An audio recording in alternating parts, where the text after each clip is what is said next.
Et il souhaite toujours de nos chers téléspectateurs qu'il ait la gentillesse de formuler les questions d'une façon brève et précise, pas trop de détails, aller droit vers le problème. Ça nous facilite, n'est-ce pas, docteur? Bien sûr. Parfois, trop de détails, ça... Ouais, ça tue en quelque sorte la question et ça engendre en quelque sorte beaucoup d'autres détails qui peuvent brouiller un petit peu ce qui est demandé dans la question. Très bien. Et nous allons cette fois-ci aussi consacrer cette émission, ce numéro, pour répondre aux questions qui nous sont parvenues par email. Les questions qui nous sont parvenues par email sont tellement nombreuses. Donc, on s'excuse auprès de nos téléspectateurs, téléspectatrices. Nous n'allons pas ouvrir une ligne, la ligne téléphonique pour ce jour-là. Et nous mettons à votre disposition un email, c'est avisreligieux@gmail.com. Nous commençons, docteur Johari, si vous permettez bien. La première question pour ma voisine est de double nationalité. Elle veut faire une formation. Ils lui ont dit qu'elle doit montrer ses cheveux pendant la période de stage. Elle dit que ça fait 10 ans et elle ne travaille pas à cause de son foulard. Et maintenant, elle a décidé de travailler. Elle doit d'abord faire une formation. Le problème, elle s'est engagée par la formation et pour commencer le stage, ils lui ont dit juste un bandeau. Est-ce permis? Bismillah, salatu salam ala rasulillah wa ala alihi wa sahbihi wa man wala. Chers frères et sœurs, assalamu alaikum wa rahmatullahi ta'ala wa barakatuh. Bon, du moment qu'elle est dans la nécessité de travailler, bien sûr, et qu'on lui a demandé au moins de mettre un bandeau pour cacher ses cheveux, elle rentre dans l'ordre conformément à ce que la charia a demandé à toute musulmane pubère. Et puis la femme, elle va cacher en quelque sorte sa chasteté, ses cheveux aussi, et rentre. Et puis qu'elle les cache avec un bandeau, une bandana, un voile, un khimar, un foulard, et un chapeau, un bonnet, je sais pas quoi. C'est-à-dire le problème n'est pas dans l'outil utilisé. Le problème c'est avec la finalité, c'est-à-dire la finalité de la chose. Et puis entre parenthèses aussi, seulement il faut dire que il faut pas que notre communauté rentre dans je sais pas, prendre le voile comme cheval de bataille, un pilier de l'islam, et se priver de toute émancipation sociale, culturelle, politique, parce que peut-être il y en a des gens, voilà, bien placés dans quelques pays qui veulent que la communauté musulmane se marginalise d'elle-même, c'est-à-dire il lui crée des problèmes, des faux problèmes, et puis des faux problèmes et des faux débats. Voilà, des faux débats, et elle rentre dans ce combat-là. Elle ne s'en sort jamais. Voilà, elle ne s'en sort jamais, et puis elle se prive aussi de toute intégrité ou de toute intégration, que ce soit politique, économique, sociale, etc., ou culturelle. Et elle se met à l'écart de toute la société. Il faut être intelligent, il faut être flexible avec les lois de notre charia, les prescriptions, etc. Et du moment qu'il y a beaucoup de méthodes pour que la femme musulmane se vêtit avec voilà, un habit décent, on va dire décent, ça crée le but, c'est-à-dire on arrive au but, c'est de se couvrir en général, voilà, ce qui est obligatoire pour être couvert. Du moment qu'on peut le faire avec beaucoup de types d'habits, alors qu'on le fasse ainsi. L'islam ne veut pas créer un type de tissu ou d'habit ou de tenue, un modèle qui sera universel. Tous les peuples du monde ont leur propre culture et puis chaque époque aussi a sa mode, etc. À la femme musulmane, il y a 1001 façons voilà, mais il y a mille et une façons, comme vous dites, cher maître, que la femme musulmane s'émancipe dans sa société sans créer cet affrontement-là avec les autres communautés ou les lois du pays où elle vit. Il faut que les musulmans comprennent un petit peu que leur intégration sociale, culturelle, politique et économique est plus bénéfique que le fait de se trancher dans des combats qui ne finissent jamais et qui sont faits exprès, on va dire, pour que les musulmans se marginalisent d'eux-mêmes.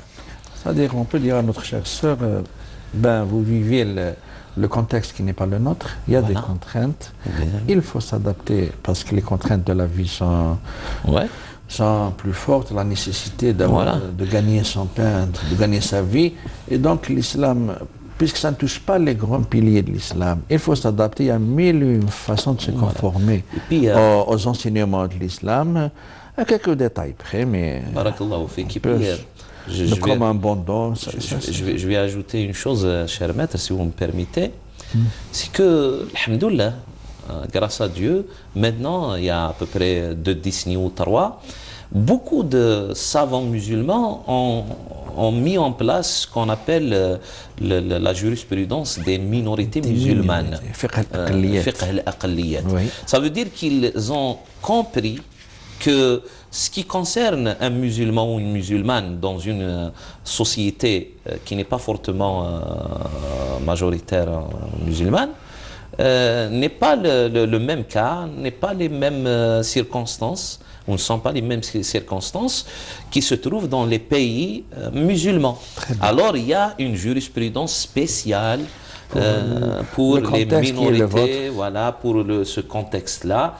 Il faut s'en servir, il faut prêter de l'écoute auprès de ces savants-là qui ont compris que le musulman et la musulmane au sein de l'Occident et dans tous les pays autres que pays musulmans ont une jurisprudence un petit peu spéciale où il faut en quelque sorte se limiter à conserver en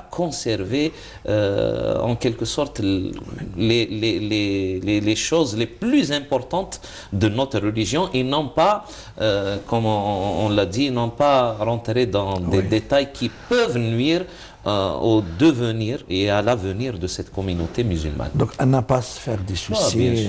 Bien sûr. Qu'elle fait son stage. La deuxième question, docteur Johri, je viens vers vous pour me donner votre avis sur le fait suivant. Pour la zakat, encore. J'ai une somme d'argent que j'ai remise à quelqu'un en prêt. Alors je demande si cette somme est concernée par la zakat. Bon. Bien qu'on a déjà remis. C'est-à-dire, vous avez remis cette somme d'argent à quelqu'un peut-être dont vous avez confiance. Tout espoir qu'un jour ils vont vous revenir, c'est-à-dire il va vous rembourser cette dette-là. Si c'est le cas, là vous êtes concerné, cet argent-là, cette somme d'argent est concernée par la zakat. C'est-à-dire si vous avez toute la certitude que, Inch'Allah, cette somme d'argent va revenir. Et puis, ce n'est pas aussi une dette c'est-à-dire rallongée dans le temps. Ce n'est pas une dette pour des années et des années, c'est une dette pour quelques mois, pour une année ou deux. Hein. Là, c'est-à-dire, en quelque sorte, vous n'allez pas être lésé, voilà, trop dans votre capital que vous possédez. Là, vous êtes concerné par la zakat et il faut que vous vous acquittiez de cette zakat. Il faut le compter avec tout le cas. Voilà, il faut le calculer avec la totalité de votre richesse. Joindra toute la... Voilà, et sinon, s'il y a un doute, il y a un doute. Et puis vous voyez que cette personne-là est tombée dans la difficulté, ça va jamais peut-être, il va jamais s'en sortir dans les brefs délais. Dans les brefs délais.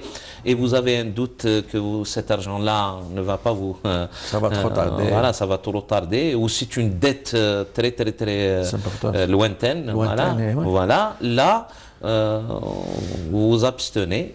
C'est-à-dire, vous allez calculer cette somme d'argent avec la totalité de votre richesse pour voir est-ce que vous avez dépassé le seuil qui vous rend riche, voilà, le nisab ou le quorum.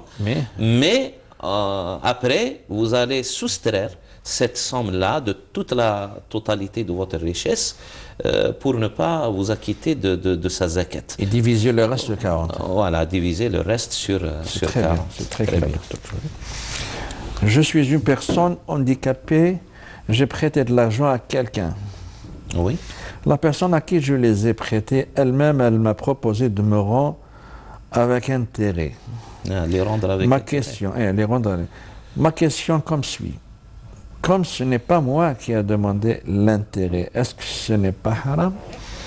Bon, du moment que vous parlez d'intérêt et vous parlez d'un prêt, vous l'avez qualifié comme intérêt. Vous l'avez qualifié comme intérêt, comme voilà, un bénéfice, on va dire. C'est qu'on a répondu. Voilà, vous avez répondu, ça veut dire que vous avez qualifié cet intérêt-là d'être de l'usure, riba. Et ça deviendra bien sûr haram. Alors parlez-en à votre interlocuteur, celui à qui vous avez prêté cet argent-là, s'il veut, qui vous a proposé, voilà, qui vous a proposé cet intérêt-là, de changer l'intention. La formule. La formule, il faut changer l'intention, voilà. Il faut qu'il fasse l'intention que ce qu'il il va vous donner comme plus, ça n'a rien à voir avec ça n'a rien à voir avec ce prêt-là que vous lui avez prêté. Hein? Ça va être hiba, sadaqa, une récompense. Même pas une récompense. Ça va être une donation, ça va être une charité du moment que vous êtes handicapé, non pas parce que vous lui avez prêté. Et par rapport à la somme voilà, c'est ça. دع ما يريبك إلى ما لا يريبك كما قال النبي صلى الله عليه وسلم. comme ça, الشبهات. Bon, salam alaikum. Je suis gérant de notre société privée familiale. Oui. Nous avons un très ancien fidèle employé endetté. Oui. À la suite d'une construction à usage d'habitation. A-t-il droit à la zakat, d'autant plus qu'il est chargé de valoriser les stocks et d'arrêter le solde de la trésorerie qui servent de base de calcul de cette zakat. Bon, c'est le détail. Ouais. Dans le cas affirmatif, peut-on lui donner la totalité de cette zakat pour réduire ses dettes? Bien sûr, bien sûr. Ouais. Au contraire, c'est demandé. D'ailleurs, il a touché des bénéficiaires normalement. Premièrement, parce qu'il vous aide dans le calcul de la zakat, c'est-à-dire, malgré qu'il soit payé pour ça, mais quand même, on peut lui donner de cette zakat-là aussi. Et puis le gharimin, parce qu'il est trop endetté, et il n'arrive plus à rembourser sa dette. Et vous pouvez, bien sûr, c'est demander du moment qu'il va le gharim. Si on peut lui, c'est-à-dire payer toute sa dette, ça sera mieux. Parce que le gharim en général, au temps du prophète, au temps des califes, etc., c'était peut-être quelqu'un d'agriculteur, peut-être un commerçant, et puis qui a connu une faillite quelconque pour une raison, il laisse. Et puis il n'arrive pas à surmonter cette faillite-là et à se remettre debout. Alors Beit Mal al-Muslimin lui donne une somme considérable. Parce que c'est quelqu'un qui a déjà... Voilà, de la zakat. C'est quelqu'un qui a de l'expérience et qui a un vécu, qui a une connaissance concernant un savoir-faire, l'agriculture, ou là, le commerce, ou là, autre chose, etc. Si vous lui payez ses dettes, il va se remettre debout rapidement il va peut-être l'année prochaine ou l'année d'après, il va être parmi ceux qui s'acquittent de leur zakat. Et ça va conformément avec l'esprit de la zakat. Voilà. Les finalités. Les finalités. Et l'esprit de la zakat. Très bien. Bon, voilà. Une autre question, Dr. Joly, est-il permis Oui. de porter un manteau en peau de porc? Oui, bien sûr. Vous savez, Allah subhanahu wa ta'ala nous a interdit de manger le porc. Non pas d'en bénéficier, peut-être de sa peau. Mais il faut que cette peau soit. Bien sûr que cette peau soit traitée. Cette peau ou la peau même d'un mouton, hein, il faut qu'elle soit traitée. Oui. La peau de n'importe quel animal, لازم تدبغ الدباغ يديروا لها الدباغ أيما إدام دبغ أصبح طاهرا. D'une manière ou d'une autre. هذا حديث للنبي صلى الله عليه Oui, وسلم. oui. D'une manière ou toute d'une peau, autre. voilà. Ça ne faut pas s'arrêter sur une seule forme. Voilà. T'as des barras, Voilà. ça fait partie de l'industrie. C'est un traitement. C'est un traitement. Toute peau, tout cuir, etc. traité pour qu'il soit, c'est-à-dire qu'il ne soit pas nocif déjà à la santé de celui qui le met, hein, bien sûr, déjà. Et puis sur le plan de la pureté ou de l'impureté, tahar ou la najis, vous voyez, c'est-à-dire najasa, quand on najasa, parce que c'est une peau d'un animal tué, khalas, si on ne fait pas ce traitement-là, hein, il restera toujours impur.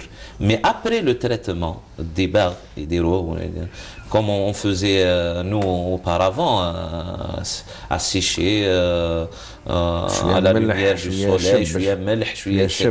Voilà. Après quelques jours, il n'y a plus de mauvaise odeur, il n'y a plus de peut-être même de petites particules qui circulent aussi par là, etc. Et ça devient pur. Voilà. Et du moment qu'il soit pur, khalas. Il lui est permis de porter ce. Bien sûr. D'ailleurs, Dr. Joly, on achète souvent des peignes. Oui, oui. Oui. Qui sont faites à partir de. À base d'eau. D'os. Ou là, à base de poils des poils, etc. Des porcs. Oui, oui, bien sûr. Bien sûr, tout est permis du moment qu'on n'a pas mangé. Hein? ربي يقول حرمت عليكم الميتة والدم ولحم الخنزير. Ça rentre bien sûr لحم الشحم وكذا, c'est la même chose, mais il nous a pas interdit d'utiliser pour d'autres fins, on va dire, les composantes de cet animal-là. Il nous a interdit seulement de le manger. Il faut faire la distinction des choses. Je souhaiterais poser une question pour un proche oui. qui souhaite faire le halal avec sa copine. Sa copine, on va dire. Ils vivent déjà ensemble et ont déjà un enfant. Ils ont entendu dire qu'il faut qu'ils se séparent 3 mois pour que ce soit valide. Donc j'aurais voulu savoir si cela était vrai. Bon, vous voyez, on revient à ce qu'on a dit au début de l'émission. C'est-à-dire les circonstances où vivent beaucoup de musulmans aujourd'hui, loin de ce que la société musulmane peut donner comme préservation des valeurs, des mœurs, etc. Et ils sont dans un désordre social qui les pousse à faire des péchés et peut-être à vivre comme les autres vivent aussi. Du moment qu'ils ont cette intention-là de faire le halal, malgré qu'il y ait des avis qui interdisent ça, faut le dire, hein. Bon, tels que l'école malikite, l'école shafi'ite, l'école hanbalite, dit que celui qui fornique avec une femme, c'est-à-dire il a une liaison avec elle, illégale, hors du cadre du mariage, il ne peut pas se marier avec elle. Tahrum alayhi mu'abbadan. Voilà. Mais alhamdoulilah qu'il y a une autre école, peut-être qui a regardé aux circonstances. Et puis c'est une école aussi qui s'est propagée beaucoup plus en dehors du monde, on va dire, entre parenthèses, du monde arabe, on va dire. Voilà, Madrasat Abi Hanifa. Oui.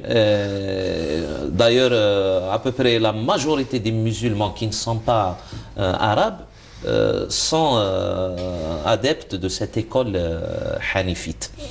Peut-être il y a ces circonstances-là que d'autres peuples ont connues, qui ont poussé les savants de cette école-là peut-être à trouver une solution qui n'est pas la même que la solution des autres écoles. Et puis, quand on parle maintenant, quand on parle maintenant de cette jurisprudence particulière pour les minorités musulmanes, il y a beaucoup d'instances, des conseils de fatwa qui ont pris la fatwa de cette école hanifite pour permettre à ceux qui étaient dans l'égarement de retrouver le chemin droit et de rectifier en quelque sorte leur situation sociale et religieuse. C'est permis, mais ils disent il faut qu'il y ait une séparation. C'est vrai, l'idda, c'est-à-dire cette femme-là. Donc ce qu'on lui a dit, c'est vrai. Voilà, c'est vrai. Les deux doivent se séparer. Oui, ils doivent se séparer et ne pas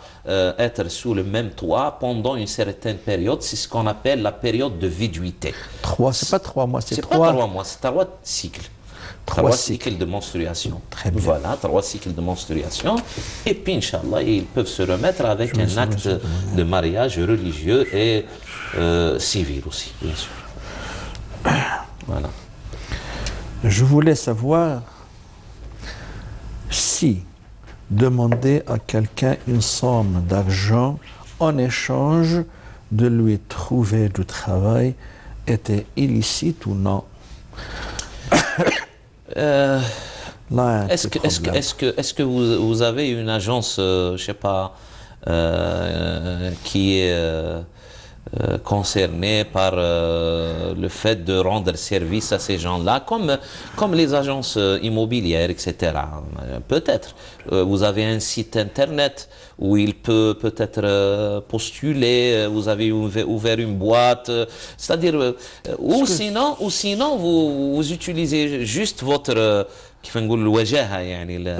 vos connaissances comme ça. Apparemment, c'est quelqu'un qui a des connaissances. Non, alors il faut accéder jamais à tout cas. Donc, pour cela, il demande une somme pour son effort. Non, c'est pas permis. Ça peut rentrer dans ce qu'on appelle les pots de vin, mais si vous êtes une agence de recherche, voilà, pour le travail ou chez quoi, vous avez peut-être un site internet, vous payez des charges, etc. Ça, c'est justifié, bien sûr. Mais sinon, c'est pas permis, ça peut être ce qu'on appelle de la corruption. Voilà, j'ai trouvé le mot, la corruption. Assalamu alaikum. Wa alaikum salam. Pourriez-vous me répondre, s'il vous plaît? Voilà, je porte des battes de contention médicale prescrites par le spécialiste et par mon médecin traitant. Oui. Est-il obligatoire de les retirer pour pouvoir faire correctement les ablutions? Merci d'avance pour votre réponse. Non, du moment que c'est prescrit médicalement, c'est-à-dire que vous êtes malade déjà. Vous pouvez faire deux sortes de préparation pour la prière avec les ablutions, on va dire. Que ce soit les ablutions, sèches. Il vous est permis de faire des ablutions sèches. Est-ce qu'on peut adapter ça à al-mas'a al-jabira? Voilà, j'allais venir à ça.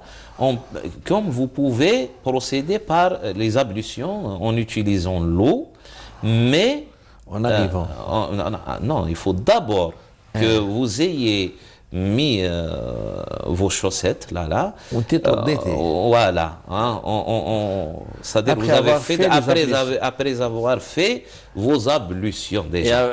تلبسيهم على وضوء.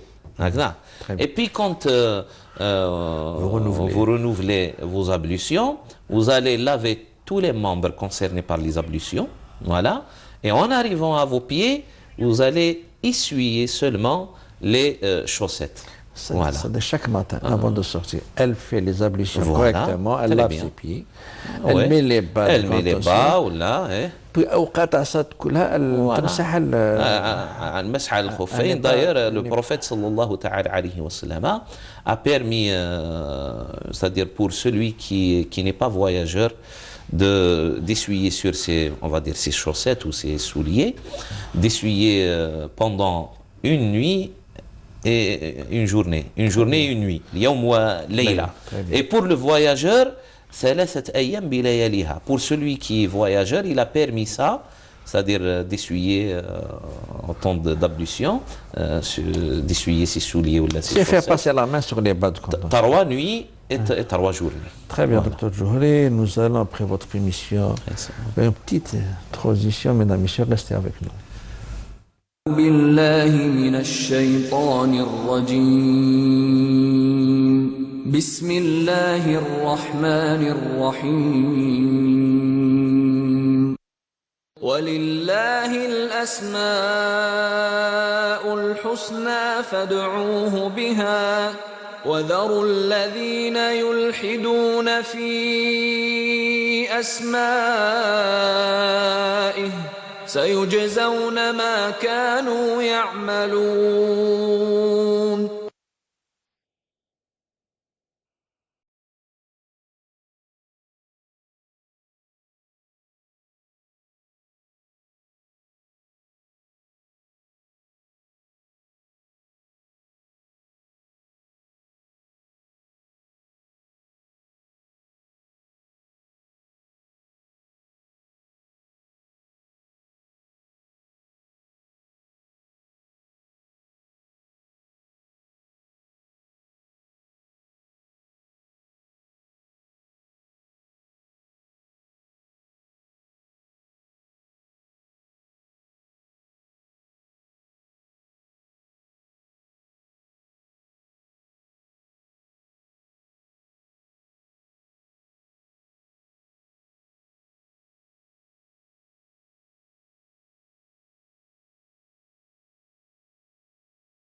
ilaha illallah sayyiduna Muhammadun Rasulullah sallallahu alayhi wa sallam, Dr. Touhri. Une question qui se répète un peu, mais Ouais. qui fait le débat parfois. Ben, pourquoi pas. Est-il permis Oui. de mettre de la musique dans un mariage? Malika de Lille. Est-il permis de mettre de la musique? Je vais peut-être vous choquer un petit peu, de répondre avec une réponse peut-être qui ne sera pas à la guise de quelques gens. Moi, je dirais bien qu'il est demandé De faire de la musique. de mettre de la musique dans un Alors. mariage. Parce que à chaque événement, il y a ce qui va avec. Le prophète sallallahu alayhi wa Kulli sallam, maqam min maqam. le prophète sallallahu alayhi wa sallam, quand il a vu le mawkib, qui portait une mariée, hein, et il a dit c'est une caverne de, je sais pas, de l'ahur, Funérailles. là, c'est des funérailles ou là c'est un mariage? Est-ce que c'est des funérailles ou C'est là un cortège de- c'est un cortège de mariage ou là un cortège de Janaza هذا ولا عرس؟ فقالوا له Parce qu'il n'a rien عرس. entendu. Il n'a rien entendu. قالوا عرس يا رسول الله.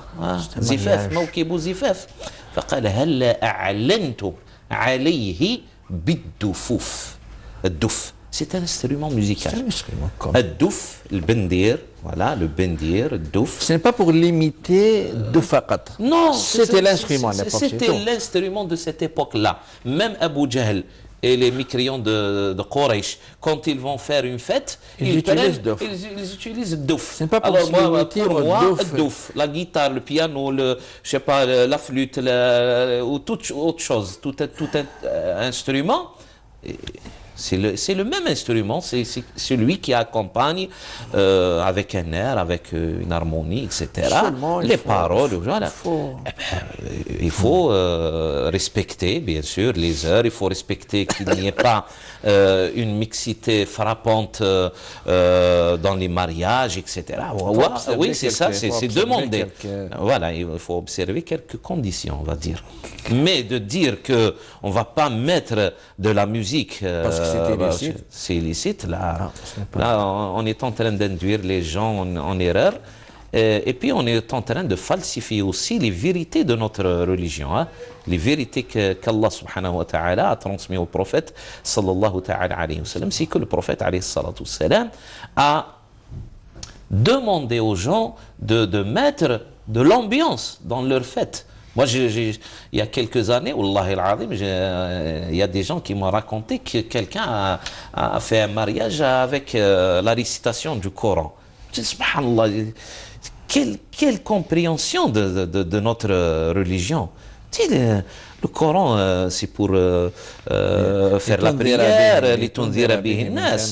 tu célèbres un mariage avec la récitation du Coran. Qu'est-ce que ça veut dire? Qu'est-ce que ça veut dire? Ça, je trouve que c'est de l'innovation. Alors que le prophète sallallahu alayhi wa sallam, quand il a entendu que Aïcha a donné sa servante, on va dire, en mariage, il lui a dit Ahdaytumul fatat, c'est-à-dire, est-ce que vous l'avez donné en mariage? Elle a dit oui au prophète alayhi salam. Il a dit, est-ce que vous avez envoyé avec elle ceux qui vont chanter et faire de l'ambiance? هَلَّا بَعَثْتُمْ مَعَهَا مَنْ يُغَنِّي هَلَّا بَعَثْتُمْ مَعَهَا مَنْ يُغَنِّي. Est-ce que vous avez envoyé avec elle une troupe comme ça pour chanter, faire de l'ambiance? فَإِنَّ الْأَنصَارَ قَوْمٌ يُعْجِبُهُمُ اللَّهُ. C'est-à-dire les Ansars de Médine, ce sont une société, c'est une communauté, c'est un groupe de gens qui aiment l'ambiance, qui aiment faire l'ambiance. Voilà ce que le prophète alayhi salatu wassalam nous a laissé. Il ne faut pas rentrer dans ce type d'explication faussée de notre religion et induire les gens en erreur et créer des faux problèmes qui nuisent à la... Il faut créer l'ambiance qui est celle du mariage, de la fête. هذا مكان. Et moi, je trouve que... On ne peut pas entrer dans tous les détails, mais Non, c'est-à-dire, c'est un peu... on ne peut pas enseigner aux gens comment fêter, comment... Ouais, attends, c'est-à-dire, il y a C'est plus profond que ça. اسمح لي يعني, hein. Je vais m'étaler un petit peu. 2 minutes, ماشي بزاف. C'est-à-dire, il y a une certaine pensée faussée, on va dire, fausse, erronée, voilà, qui a fait que l'islam, en quelque sorte, tel qu'il est propagé par cette pensée-là, est contre tout type d'ambiance, toute beauté d'art, toute manifestation culturelle, on va dire. C'est-à-dire, quand on va à l'encontre de la créativité humaine et de la création artistique, on frappe l'émancipation. Alors, il y a à peu près un siècle ou deux, cher maître, il y a cette pensée-là qui ne cesse de se propager et qui va à l'encontre de toute la créativité culturelle et artistique de l'être humain et qui freine la vraie explication de notre religion, que, c'est-à-dire Allah subhanahu wa ta'ala a donné toute la liberté à la créativité humaine dans le monde artistique, etc. Sauf qu'il y ait quelques restrictions comme ça. On ne peut pas dire aux gens vous êtes libre de peindre même un homme nu ou là, une femme nue, etc.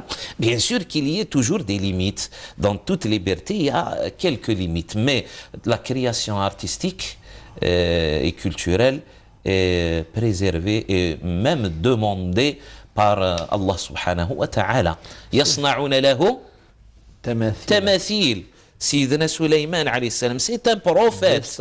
يصنعوا له تماثيل, subhanallah. Alors comment dire que l'islam est contre les statues ou là contre les beaux-arts? C'est un peu bête, ce qu'on avance comme explication banale et mesquine de notre religion. Si l'islam nous aurait pas incité à la créativité, on n'aurait pas dans notre histoire Avicenne, Averroès, toutes les savants, tous les poètes. Tous les poètes, Abou Nouas, Al-Mutanabbi, parce qu'ils vivaient une certaine harmonie avec leur religion qui leur interdisait pas, voilà, de créer ce monde merveilleux. Un monde, les musulmans ont créé un monde merveilleux, comme si le monde des mille et une nuits, les Occidentaux rêvaient pendant des siècles de vivre ce monde merveilleux que les musulmans ont créé.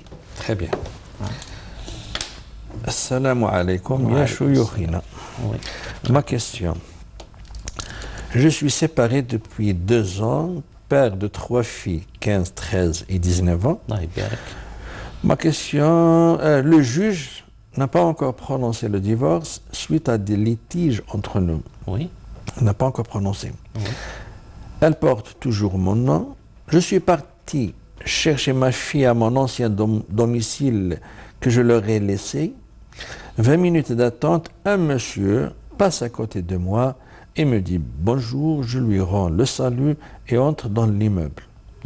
Voilà madame, sa femme, bien habillée, descend avec ma fille. À ma surprise, elle monte dans la voiture de monsieur. Et cela devant mes yeux, sincèrement, je suis tombé malade. Ma question selon la charia, est-ce qu'elle a le droit de sortir avec ce monsieur, entre parenthèses son chéri, d'après elle, alors que le divorce n'est pas encore prononcé? Je lui dis que c'est pas digne d'une femme de faire ça. Sa réponse à elle, on est séparés religieusement, donc j'ai le droit. Et en plus, avec un Français. Merci par avance, Hakim de France. Voilà, juste avec un Français, il y a des Français musulmans. Hein. C'est-à-dire un Français, peut-être qu'il insinue qu'il n'est pas musulman. Voilà. C'est ça. Bon, après, cette femme-là est dans le tort. Rabbi yahdiha, Inch'Allah. Rabbi yahdiha 2 fois, Inch'Allah. Que Dieu la guide vers le droit chemin. Après son égarement, elle s'est égarée. Déjà la première fois, elle a entamé une relation avec un autre homme que son mari, même qu'elle soit toujours mariée avec cet homme-là, du moment que elle porte toujours son nom. ولو يقول لها أنت طالق. Il faut qu'il y ait la prononciation du jugement par le juge. Voilà, du moment qu'on est rentré dans une période, dans une époque, dans une ère où c'est-à-dire l'état civil gère notre vie, il faut s'y référer.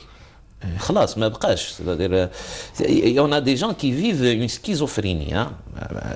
Est-ce que vous pouvez vous marier légalement, voilà, aux yeux de la loi, aux yeux de l'état civil, sans avoir c'est-à-dire prononcé hein, c'est-à-dire sans avoir la prononciation du jugement de ce divorce-là par le juge. Vous ne pouvez pas. Alors on est lié à cet état civil-là. Et alhamdoulilah, il y a beaucoup de bénéfices dans cette application-là de l'état civil, des papiers, etc. Maintenant, ça préserve les droits. Ça préserve les droits. Dans une époque où il n'y a pas de valeur des paroles. Hein. Oui. Les paroles, les paroles d'honneur ou le papier, etc. Ce n'est plus à la mode, les paroles. Voilà, barakallahu fik. Alors, cette femme-là est dans le tort. Et puis le deuxième tort, c'est qu'elle s'est mise en liaison, avec quelqu'un qui n'est pas musulman. C'est une double faute, on va dire, une double erreur. Alors, vous avez tout le droit, moi je vous propose de l'accuser d'adultère. Voilà, c'est ça. Une dernière question apparemment. Bonjour, je voudrais vous poser une question concernant le dessin. Ouais. Ma fille, ma nièce aime dessiner, on m'a dit que c'est interdit, toujours c'est le même. Car le jour de notre mort ou la résurrection, Allah nous demandera de donner vie à ce dessin et bien sûr, on ne pourra pas, moi, je n'ai jamais entendu cela. C'est pour cela que je sollicite votre avis pour savoir s'il faut les laisser ou l'interdire et aussi pour la musique. Voilà, on a parlé de la musique. Écoutez, on nomme merci. Alors, pour la musique, on ne va pas s'attarder. On a répondu. On a bien répondu. On a bien répondu, alhamdoulilah. Et puis, vous savez... Et on a parlé des beaux-arts. Voilà, on a parlé des beaux-arts en général. C'est que le prophète, alayhi salam, quand il a interdit de fabriquer des statuettes, c'était pour une finalité. C'était pour libérer les gens de cette emprise de l'idolâtrie. Parce qu'ils ils se sont attachés des siècles auparavant à cette idolâtrie-là. Ils adoraient des idoles, l'awthan, l'asnam, pour les faire oublier. Voilà, pour leur faire... Même, subhanallah, il est arrivé, le prophète est arrivé à interdire aux gens de visiter les tombes. Les cimetières. momentanément. ألا إني كنت قد نهيتكم عن زيارة المقابر ألا فزوروها ألا فالآن فزوروها. Vous savez, c'est-à-dire il faut bien comprendre les consignes et les finalités de notre religion. Quand j'ai parlé de tamathil au temps de Sayyidina Suleyman, ça veut dire que c'est des œuvres d'art, on va dire, pour embellir les lieux, pour apporter une certaine touche artistique à notre vie, etc. يصنعون له تماثيل, c'est écrit dans le Coran, subhanallah. C'est-à-dire, au temps de Sayyidina Suleyman, est-ce que quelque chose qui n'est pas conforme à la doctrine musulmane, entre parenthèses, qui appartient à tous les messagers d'Allah subhanahu wa ta'ala, c'est-à-dire concernant la doctrine, l'aqida, c'est la même, le dogme c'est le même, c'est celui d'Adam ou de Nuh ou de Suleyman ou de Moussa ou c'est de Sayyidina Muhammad sallallahu alayhi wa sallam. Alors comment qui sera ça fait partie de l'immuable, voilà, qui ne change pas, barakallahu fik. Alors que le prophète, en même temps qu'il a interdit ces statuettes là qui sera une interdiction momentanée. Il faut le comprendre ainsi. Hein? Qui تخلصوا الناس من الوثنية وكامل Qui était صراحة trop proche à Voilà. l'époque de l'idolâtrie. Et malgré que le prophète alayhi salam a parlé dans un propos, il insinue un hadith, un propos du prophète alayhi salam, où il dit que يوم القيامة, c'est-à-dire le jour de la résurrection, Allah subhanahu wa ta'ala va interroger celui qui a fabriqué une statuette de lui insuffler l'âme. Pourquoi? Mais est-ce que celui qui dessine ou là qui fait une statuette maintenant, il dit qu'elle a une âme? Non, c'était auparavant. C'est celui qui fabriquait une idole, et il dit c'est un dieu. Voilà, vénérez-le. Il fait ça, il va vous guérir, il va vous ramener de l'argent, il va vous protéger. C'est ça. Alors Allah subhanahu wa ta'ala lui dira au jour du jugement dernier, insuffle l'âme dans cette idole-là que tu as créé, que tu as dit aux gens qu'elle peut faire une chose, qu'elle peut changer votre vie. Je l'ai associé à... Shirk. Ça ne va pas s'appliquer pour des petits dessins. Alors, autant là où il a interdit ça, استثنى إلا رقما في ثوب. Tout dessin. Et puis le prophète sallallahu alayhi wa sallam avait dans sa chambre un tissu comme ça, un rideau, où il y avait un cheval avec des ailes dessinées. On faisait des poupées pour de la laine. La laine ou la pour les enfants. Mais docteur Djouri, question de méthodologie. On ne peut pas interpréter un texte loin du système de la législation, des finalités, ou là, du contexte, de l'esprit, et le faire sortir du contexte. Ça fait aussi. Partie ouais. Et il faut prendre tous les textes, qu'ils soient un verset coranique ou une parole prophétique, ou la même, pour orienter. Et aussi, comme nos salaf, nos prédécesseurs, voilà, l'ont compris et l'ont interprété. Ce n'est pas après le hadith pour en tirer des proscriptions, la prescription comme ça, ce n'est pas votre travail. Donc, il n'a pas à les interdire. Bien sûr, bien sûr. Qu'elle continue de faire le dessin et qu'elle devienne des Picasso, des Van Gogh ou des Isyakhan. Oui, voilà. Aussi des films, des Baya. Voilà. Donc, Dr Djouri, nous arrivons au terme de cette émission. Merci pour tout votre éclairage. Mesdames, Messieurs, merci de nous avoir prêté votre attention. D'ici la semaine prochaine, donc on fait ra'ayatillahi wa hifdhihi. Assalamu alaikum wa rahmatullahi wa barakatuh. Wa alaikum assalam wa rahmatullahi wa barakatuh.